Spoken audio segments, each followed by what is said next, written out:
Hello class 10। कैसे हैं आप लोग।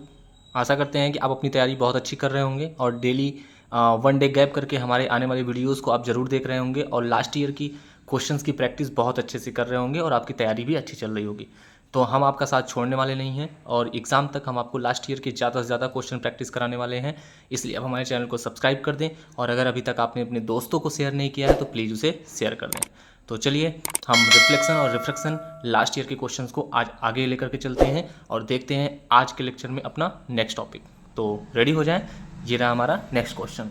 तो बच्चों ये क्वेश्चन जो है 2016 में आया हुआ था, जो कि क्या है बच्चा, 1/2 of a convex lens is covered with a black paper so the formation of image of an object placed at 2f p of such covered lens with the help of ray diagram mention the position and nature of image. Okay, इसी question का B part है। ये सारे आज 3 marks के question है ये, ठीक है बच्चा, ये 3 मार्क्स का क्वेश्चन है जो कि 2016 में आया था। तो इसी का बी पार्ट है, draw the ray diagram for same object at the position in front of the same lens but now uncovered. Will there be any different in the image obtain in the 2 cases, give reason for your answer. Okay, तो questions आपने भी पढ़ लिया, आपके screen के सामने है, तो आप चाहें तो वीडियो पॉज करके पहले इसे सॉल्व कर लें और कर लेते हैं तो बहुत अच्छी बात है। उसके बाद सोल्यूशन देखें या फिर आप हमारे सोल्यूशंस देख के अपनी प्रिपरेशन को बेटर बना सकते हैं। ठीक है, तो चलिए हम लोग देखते हैं कि इसका सोल्यूशन क्या होगा। ओके बच्चा, स्टार्ट। तो देखिए बच्चा, तो क्या बोल रहा है कि एक कॉन्वेक्स लेंस है। क्वेश्चन में बोल रहा है कि एक कॉन्वेक्स लेंस है बच्चा, ठीक है, और इस कॉन्वेक्स लेंस की ये है प्रिंसिपल एक्सिस। क्लियर बच्चा, कह रहा है कि इस कॉन्वेक्स लेंस का हाफ पोर्शन जो है बच्चा वह ब्लैक पेपर से कवर कर दिया जाता है। ठीक है, तो एक ऑब्जेक्ट है जो कि 2f पर रखा हुआ है, तो कह रहा है बताइए कि उससे बनने वाले इमेज की पोजीशन क्या होगी। तो बच्चा यहाँ पर हम देखें तो एक रेज इस तरीके से गई पैरेलल, तो पैरेलल वाली जाने वाली रेज कहाँ से होकर जाती है बेटा, फोकस से। कहाँ से जाती है बच्चा, फोकस से, तो ये इसका फोकस हो गया, तो ये रेज इस तरीके से फोकस से निकल गई। क्लियर। ऐसे ही ये क्या है, ऑप्टिक सेंटर। आपको पता है ऑप्टिक सेंटर से जाने वाली रेस कैसे होकर जाएगी बच्चा, ऑप्टिक सेंटर से जाने वाली रेस सीधी इससे निकल जाएगी। क्लियर, तो ये ऑप्टिक सेंटर वाली रेज बच्चा सीधे जो है इससे निकल जाती है ऐसे। तो इस तरीके से हम देख सकते हैं कि दोनों रेज हमारी यहाँ पे मिली, यानी यहाँ इसका इमेज बना जो कि क्या होता है, अगेन 2f ही होता है। ठीक है, तो जैसा कि आपको पता है 2f पे रखे हुए ऑब्जेक्ट की इमेज कहाँ बनती है बच्चा, 2f पर, तो इसकी इमेज कहाँ बन गई, 2f पर। यहाँ इमेज की प्रॉपर्टी भी आप देख सकते हैं, इमेज जो होता है बच्चा, यहाँ पर बना हुआ इमेज जो होता है बच्चा वह सेम साइज़ का होता है, ठीक है, और इन्वर्टेड होता है और रियल होता है। ठीक है, तो इसने कहा था कि बताइए कि help of the ray diagram mention the position and nature. तो पोजीशन क्या हो जाएगी बेटा, पोजीशन ऑफ इमेज हो जाएगी एट 2f, और नेचर क्या हो जाएगा बेटा, नेचर हो जाएगा रियल, रियल, इन्वर्टेड, इन्वर्टेड। आप देख सकते हैं रियल, यानी सच में जब रेज दोनों मिलती हैं तो उसको रियल इमेज कहते हैं। ठीक है, क्योंकि ये दोनों रेज सच में आके एक दूसरे से मिली हैं, इसको रियल कहेंगे। ठीक है, अगर सच में नहीं मिलती एक दूसरे से, ज़बरदस्ती मिलाया जाता तो उसको वर्चुअल इमेज कहते हैं। ठीक है बच्चा, तो ये रियल इमेज बन रहा है और उसके बाद फिर ये रियल एंड इन्वर्टेड है और साथ ही साथ बेटा एट 2f है। ठीक है, तो ये क्या है, ये इमेज की पोजीशन है और ये इमेज का नेचर है। क्लियर, तो ये बन गया फर्स्ट ए पार्ट हो गया। बी पार्ट में बोल रहा है बच्चा कि draw the ray diagram for the same object eight same position, मतलब सेम पोजीशन पर रखे हुए ऑब्जेक्ट की इमेज फिर से आप बनाइए, लेकिन इस बार लेंस को कवर नहीं किया जाएगा। ठीक है, तो अगर आप बी पार्ट में लेंस को कवर नहीं करेंगे, ठीक है बच्चा, ये लेंस हो गया। अब इस बार क्या करना है, लेंस को कवर नहीं करना है। तो बच्चा लेंस को अगर आप कवर नहीं करेंगे तो 2f पर रखे हुए ऑब्जेक्ट की इमेज अभी भी कहाँ बनेगी, 2f पर ही बनेगी बच्चा। अभी भी ये कहाँ बनेगी बच्चा, 2f पर ही बनेगा। ठीक है, ये तो ये ठीक है, अभी भी ये इमेज कहाँ बनेगी बच्चा, 2f पर ही बनेगी। आप अच्छे से स्केलिंग करेंगे तो इमेज यहीं पे आती है। तो अभी भी ये इमेज कहाँ बनेगी बच्चा, 2f पर ही बनेगा, सेम प्रॉपर्टी होगी।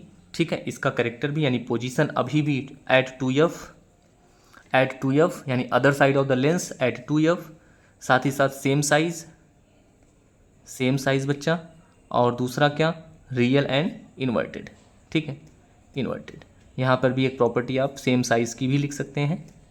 ठीक है, तो ये बन गया हमारा इमेज। तो डिफरेंस क्या आएगा, तो बेटा जब अनकवर्ड है, सिर्फ डिफरेंस ये आएगा कि जब ये अनकवर्ड है तब इसकी जो इंटेंसिटी है, सिर्फ जो बच्चा बात आएगी कि जब अनकवर्ड है, इस केस में इमेज जो है ज़्यादा ब्राइटर बनेगा, ठीक है, ज़्यादा ब्राइटर यानी कि थोड़ा सा ज़्यादा क्लियर और ब्राइट दिखाई देगा, ठीक है, यही अंतर आएगा। तो समझ में आ गया कि जब आपका लेंस जो है हाफ कवर होगा और जब नहीं कवर होगा, चाहे कवर हो या ना कवर हो, आपका सेम पोजीशन लेंस की नहीं बदलने वाली है, नेचर भी इमेज की नहीं बदलने वाली है, सिर्फ बदलेगा क्या, उसकी ब्राइटनेस में, यानी अनकवर्ड रहेगा तो ज़्यादा ब्राइट बनेगा, कवर्ड रहेगा तो कम ब्राइट। क्लियर, समझ में आ गया। चलिए नेक्स्ट क्वेश्चन देखते हैं हम लोग। ये क्वेश्चन बच्चा 2017 और 18 दोनों में आया हुआ है सीबीएसई में, और क्वेश्चन क्या कह रहा है, what is meant by power of lens, right it's SI unit, a student use a lens of focal length 40 centimetre and another of -20 centimetre, right the nature and power of each lens. Clear, तो चलिए start करते हैं। तो सबसे पहले what is the power, तो पिछले lecture में भी एक क्वेश्चन ऐसा आया था बेटा, व्हाट इज़ पावर पूछा हुआ था, तो वहाँ भी हमने बताया था कि the reciprocal of focal length is called power, यानी फोकल लेंथ के रेसिप्रोकल को हम लोग क्या कहते हैं बच्चा, पावर कहते हैं, but if use in metre, that is इसकी यूनिट क्या हो जाएगी बच्चा, यूनिट हो जाएगी मीटर इनवर्स और डायोप्टर, ठीक है, तो ये इसकी यूनिट होती है और ये इसका फॉर्मूला। क्लियर, तो आपको समझ में आ गया कि पावर क्या होता है, the reciprocal of focal length in metre is called the power and its unit is metre inverse और डायोप्टर।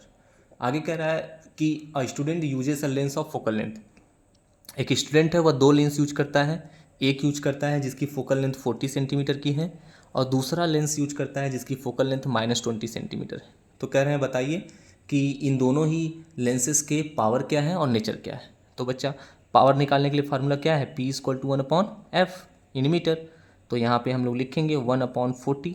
अब सेंटीमीटर को मीटर में बदलने के लिए क्या करते हैं बच्चा, 100 से डिवाइड करते हैं, तो ये 100 ऊपर आ जाएगा, ठीक है, 0 0 कैंसिल हो जाएगा, तो ये कट होगा तो कितना आ जाएगा, 2 5 = 10 एंड 2 2 = 4, ये आ जाएगा 2.5 डायोप्टर। ठीक है बच्चा, ये पहले वाले लेंस की पावर हो गई। यहीं दूसरे वाले लेंस की अगर हम पावर देखें बच्चा, तो P2 = प्लस में आई, P2 = 1/f2, ठीक है। अब f2 कितना है बच्चा, 20 है, माइनस में है, अब इसको मीटर में लेना है तो सेंटीमीटर में मीटर में कन्वर्ट करेंगे तो 100 ऊपर चला जाएगा, 100 से डिवाइड करेंगे तो ये ऊपर चला जाएगा, ठीक है। तो ये 5 से 25 सा कट जाएगा, तो P2 = कितना आ जाएगा बच्चा, P2 = आ जाएगा 5 डायोप्टर। इस तरह से आप देख सकते हैं कि आपका जो पहला लेंस स्टूडेंट ने यूज किया जिसकी फोकल लेंथ 40 सेंटीमीटर है उसकी पावर प्लस 2.5 डायोप्टर है, और जो लेंस 20 सेंटीमीटर का यूज किया गया है उसकी पावर कितनी है बच्चा, -5 डायोप्टर, ठीक है। तो अब ये बताना है कि बताइए कि इसका नेचर क्या होगा।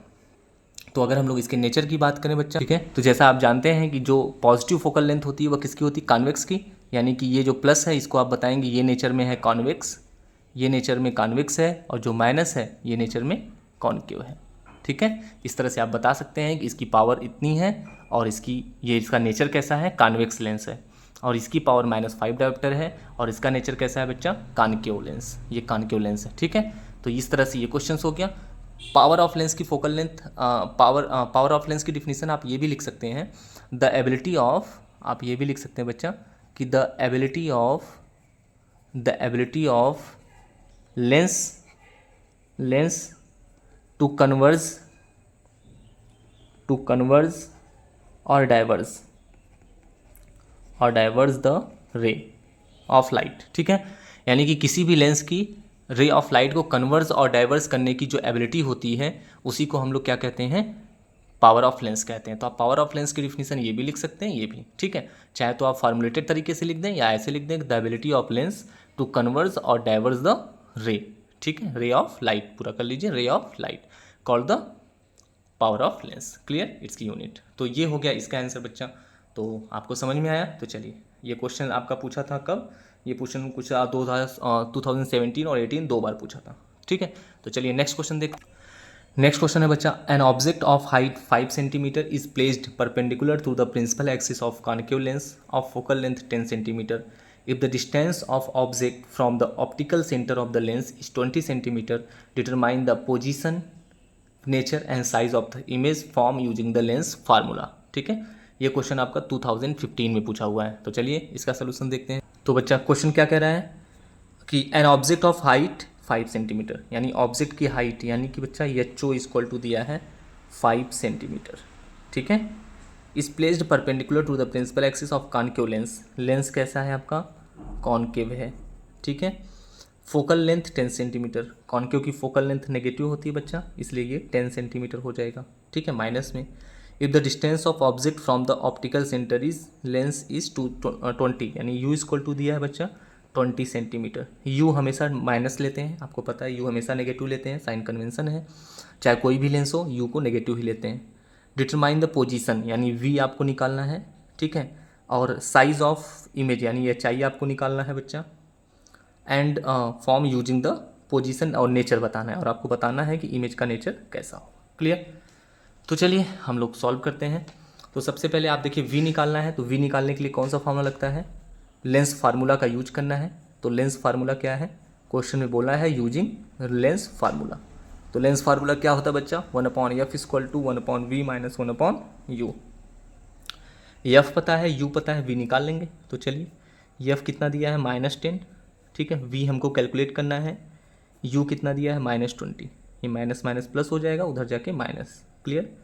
तो ये 1/v इक्वल टू निकालेंगे बेटा, तो ये -1/10, ये माइनस माइनस प्लस है, इधर आके माइनस हो जाएगा, तो 1/20 बच्चा। तो ये 20 एलसीएम आ गया, 10 2 जा -2, 21 जा ये -1, यानी आगे -3/20, यानी v इक्वल टू कितना आ जाएगा बच्चा, उल्टा 1/v आया, तो v निकालेंगे तो हम लोग उल्टा कर देंगे, तो हम लोग इसको उल्टा कर देंगे तो कितना हो जाएगा बच्चा, तो हम लोग इसको अगर उल्टा करते हैं तो ये हो जाएगा बच्चा हमारा, आप देख सकते हैं ये उल्टा हो जाएगा, ठीक है, यानी -20/3। क्लियर? ये हो जाएगा -20/3, ठीक है बच्चा। तो इस तरीके से हम लोग इसको सॉल्व कर लिए। तो अब ये क्या आ जाएगा, ये या तो इसी पे छोड़ दीजिए इतना सेंटीमीटर, या इसको सॉल्व कर लीजिए। 3 6 जा 18, ठीक है, 2 3 6 जा 18, 6.6 सेंटीमीटर, ठीक है। ये माइनस क्या बता रहा है बच्चा, ये माइनस आपका बता रहा है कि ये जो इमेज बनेगा वह लेंस के उस साइड बनेगा, ठीक है, हाँ इस साइड ही बनेगा, ठीक है। तो चलिए अब हम लोग इसका रे डायग्राम बनाते हैं। तो ये है आपका कॉनकेव लेंस, ये है बच्चा आपका कॉनकेव लेंस, ये है आपका कॉनकेव लेंस बच्चा, ठीक है। ये है इसकी प्रिंसिपल एक्सिस, इसका फोकल लेंथ है बच्चा कितना 10 सेंटीमीटर, इसका फोकल लेंथ है बच्चा 10 सेंटीमीटर।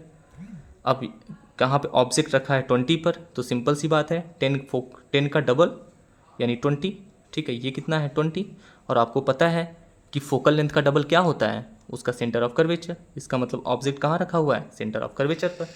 तो आपको पता है जब ऑब्जेक्ट की डिस्टेंस जो है वह 20 यानी कि सेंटर ऑफ कर्वेचर पर रखी जाएगी तो इमेज कहाँ बनेगा, ठीक है बच्चा। तो ये आ गई आपकी इमेज की पोजीशन, यानी इमेज की पोजीशन कहाँ हो जाएगी -6.66 सेंटीमीटर, यानी कि इधर ही ये 10 है, तो यानी कि यहाँ कहीं ऑब्जेक्ट इमेज बनेगा, यहाँ कहीं इमेज आपका बनने वाला है।